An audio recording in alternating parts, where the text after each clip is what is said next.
Cristiano Ronaldo 40 বছর বয়সে ফাইনালে গোল করে পর্তুগালের হয়ে 3 নম্বর ট্রফি জিতলো। অ্যান্ড ওয়েট, তার স্পিচ থেকেও কিন্তু অনেক কিছু শেখার আছে। Ganhar um título é sempre o auge numa seleção. পর্তুগালের জন্য এই ম্যাচটা জেতা ওর জন্য হচ্ছে ওর ক্যারিয়ারে একদম পিনেকলের মতো, মানে সবচেয়ে highest point. É as lágrimas, é o dever cumprido e muita alegria.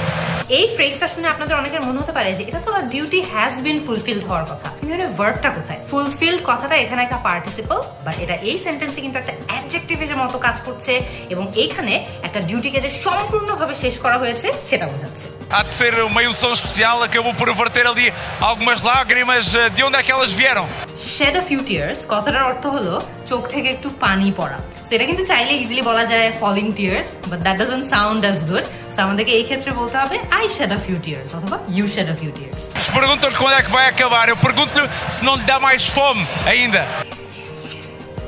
Still have that hunger for more. এটা বলতে কি পেটের ক্ষুধাকে বোঝাচ্ছে? ঠিক না, এটা বলতে বোঝাচ্ছে যে সে অনেক বেশি কোনো কিছু কি অ্যাচিভ করতে চায় না কিনা সেটার ক্ষুধাটা। সো অনেক কিছু বড় কোনো অ্যাম্বিশিয়াস কোনো কিছু যখন আমরা অ্যাচিভ করতে চাই আমরা বলতে পারি having a hunger for it. Well, a big congratulations to CR7 and next কোন এরকম ভিডিও আপনারা চান আমি কভার করি এটা আমাকে জানাবেন।